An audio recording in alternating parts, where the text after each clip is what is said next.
The phone buzzed on my desk like a warning I couldn't ignore, pulling me out of the spreadsheet haze where numbers blurred into one another. It was an unknown number, but something made me pick up, maybe the quiet intuition that had been nagging at me for weeks. MS. Harper? This is Elias Grant from Grant's Legacy Pawn in downtown Seattle. We've got a Rolex Submariner here, engraved with "Time Uncovers Secrets." Our database flags it as yours. My heart slammed against my ribs, the coffee cup in my hand tipping just enough to spill hot liquid over my fingers. I didn't feel the burn.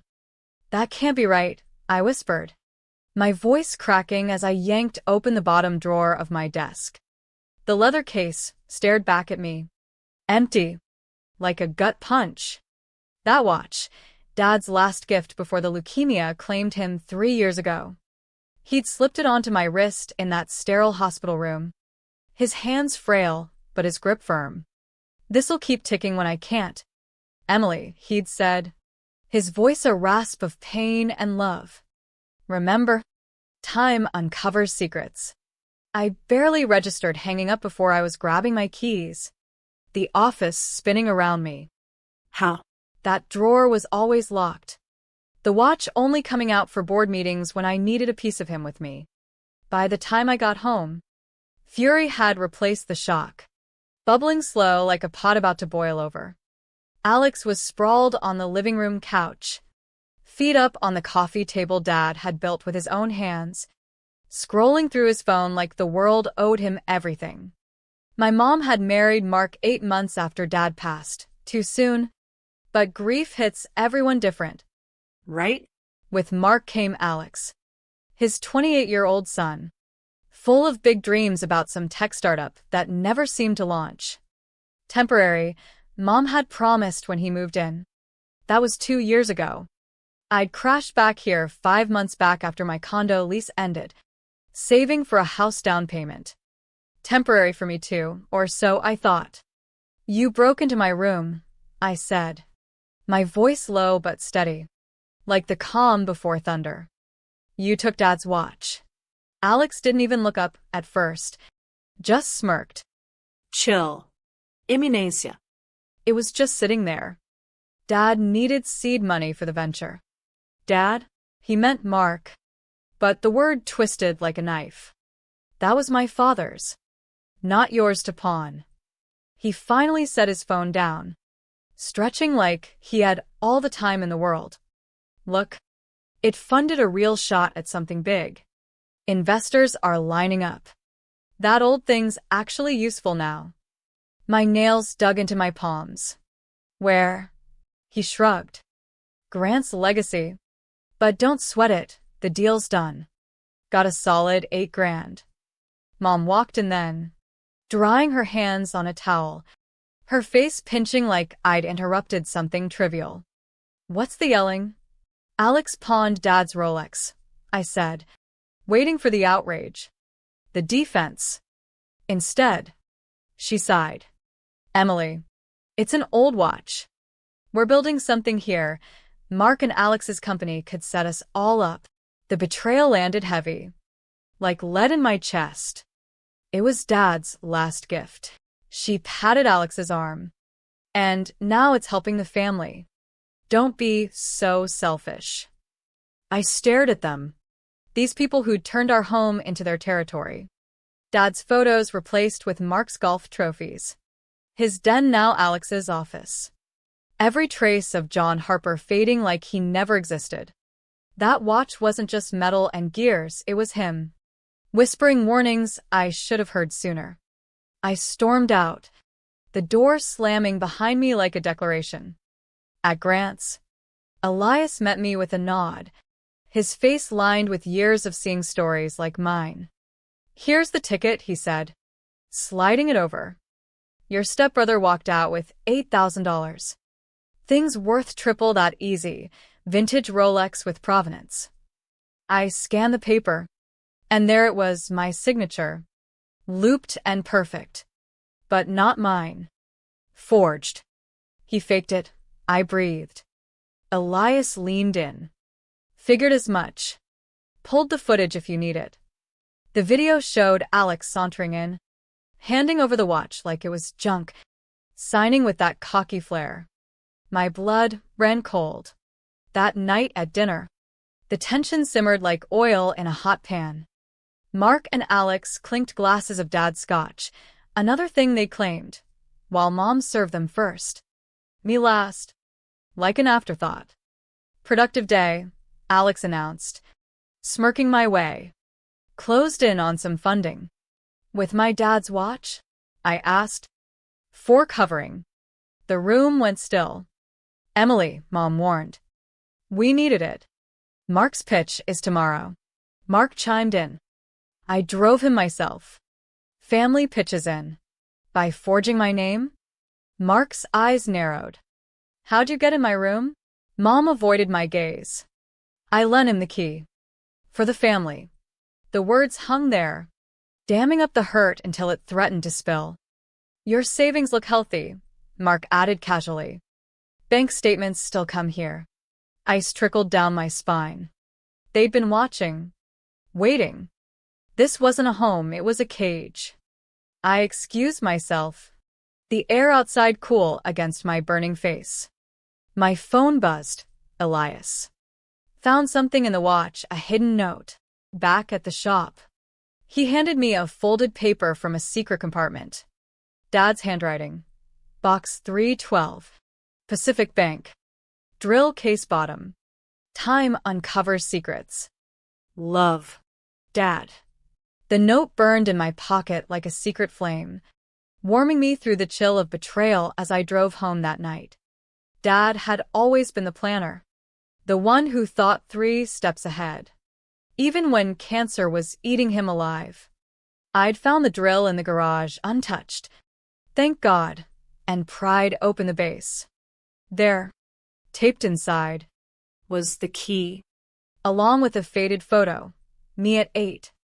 Beaming with a trophy from my first soccer game. Dad grinning beside me. On the back, my secret keeper. Tears blurred my vision. But so did resolve. Sunday brunch was a battlefield disguised as normalcy. Alex sat in Dad's old chair, toasting with mimosa. To breakthroughs, he said. And there it was, the Rolex on his wrist, ticking away like a taunt. Secured office space downtown for Harper Innovations. Mom beamed. Congrats, son. The word stung. Which backer? I asked coolly. He tapped the watch. Timing was perfect. Later, in the garage, Dad's last sanctuary, still smelling of oil and wood, I checked my toolbox. Items missing: pliers, a multi-tool, the engraved wrench. Borrowed a few, Mark said from the door. For the office. Sharing is caring. My grip tightened on a screwdriver. These were Dad's gifts to me. His smile faded. This is our house now. That night, I barricaded my door. Purse under pillow. Keys hidden. I started a journal, missing items. Overheard whispers about assets, Mom probing my finances. The siege was real. Each entry a brick in my wall of evidence. Thursday, I caught Mark in my room, journal in hand, snooping. He didn't flinch. Just seeing if you're on board. Your dad hoarded secrets were different.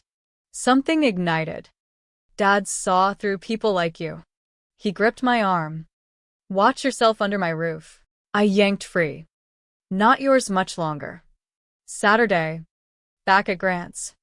Elias listened to my story, the watch on Alex's wrist, the forgeries, the erosion of Dad's memory. I'll buy it back, he offered. No repayment. Stunned. I asked why. Your dad fixed my alarm system 10 years back. Charged peanuts causes girl needed school supplies. Some favors last. Tears pricked my eyes. This stranger honoring Dad more than my own blood. That afternoon, at the library, I researched fraud. Printing guides on familial theft. Calls to a lawyer. My bank. A realtor. Wheels turning. Monday. At Pacific Bank. The manager, Victor Lee, greeted me like an old friend. John's daughter. He remodeled our lobby, top-notch work. No overtime pay. He eyed my bare wrist. Watch treating you well? His knowing look said volumes. In the vault, box 312 opened to order. A ledger. Bonds. An envelope with my name. I photographed it all. Victor notarized for free. For John's kid. Back at work. A call. Your brother's here. Alex. Fuming in the lobby. You took family docs. My boss, Laura, intervened. She's been here all day. And footage shows you trying her desk yesterday. Alex paled, muttering excuses before fleeing. Laura offered secure storage. Family stuff, I'm on it. That evening, Dad's ledger revealed outstanding debts, clients who'd owed for renos, extensions granted in kindness, thousands collectible. At the lawyer's, Sarah Klein's, office. She confirmed, yours as executor. Statutes on your side. Bonds liquid. Enough for escape. 2 days later. Keys to a studio apartment in hand. Text from Mom. Investors tonight, be here. I silenced them. Shopping for basics. Freedom tasted sweet. The apartment keychain dangled from my fingers like a promise as I ignored another call from Mom. Her voicemail laced with edge. We need you for the family front. No more. I'd cashed a bond, signed the lease, my sanctuary. But the fire wasn't out. It simmered, building toward eruption. At work, I dove into Dad's ledger, cross-referencing names. Many still local. Debts valid. Sarah advised, collect to fund your fresh start. But each entry was Dad's mercy, extensions for hard times. Honor his work or let go. I chose pursuit. Starting calls. Responses varied. Gratitude. Payments promised. Funds trickled in, bolstering my account. Confrontation brewed at the office surprise. Mom and Mark. Fake smiles. A cheap gift box. Open it, Mark urged. Inside. A knockoff watch. Scratched already. Like your dad's. I snapped it shut. $30 isn't a Rolex. Mark leaned in. We're tight on cash. Your savings could help Alex. Still spying on my mail? Rage coiled tight. I slid over the folder. Pawn slips. Forgeries. Police report. Sarah Klein handles fraud. Charges filed. Mom blanched. Emily. No. Elias helped with originals. It's done. Mark sputtered. Just a watch. It's respect. You stole that too. I stood. Meeting with Alex's investors now. Their bewilderment followed me out. That evening, the house hummed with false cheer. Alex pitched to suits at the table. Dad's china gleaming. I entered with Elias and Sarah. Time uncovers secrets, I said, placing the reclaimed Rolex center stage. Sarah distributed reports. Fraud by Mr.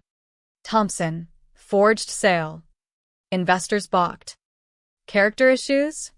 Alex stammered. Family mix-up. One stood. Frauds no mix-up. They left. Deals crumbling.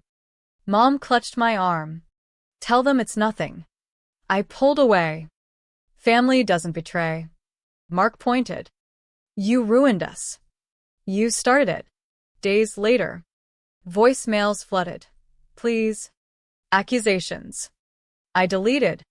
Focusing on the envelope's letter, love. Pride. And a surprise, deed to a lakeside cabin in Tacoma. Your haven. Secret keeper. The cabin deed felt like Dad's final hug.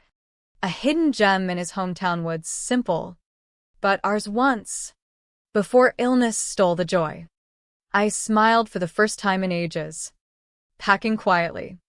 Alex's venture tanked publicly. Integrity concerns in investor notes.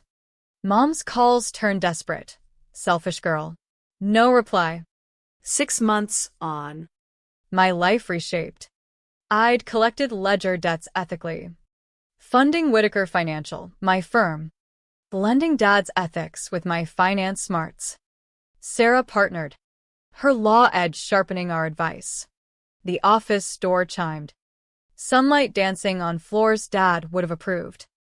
9 a.m. confirmed, Sarah called. I straightened frames. Dad's builder cert by my advisor plaque. Ryan, wait. Alex appeared. Defeated. Amends? About the watch. I stood firm. Not angry, but leave. Clients wait. He slunk out. No triumph in me, just peace. Evening brought Elias with a display case. Victor with bubbly. Sarah with treats. To Harper integrity, Victor toasted. John be proud. Elias's gift, case for the Rolex. Engraved truth. Alone. I placed it. Light gleaming. Names from Dad's ledger booked slots. Legacy looping back. As the watch ticked in its case, I pondered inheritance's essence, trinkets or truths instilled. What fragments of the past would you battle to safeguard? My first client arrived. I greeted with Dad's quiet strength, stepping into the light he'd lit for me. The betrayals faded, replaced by purpose. Time had uncovered not just secrets, but my own unyielding core.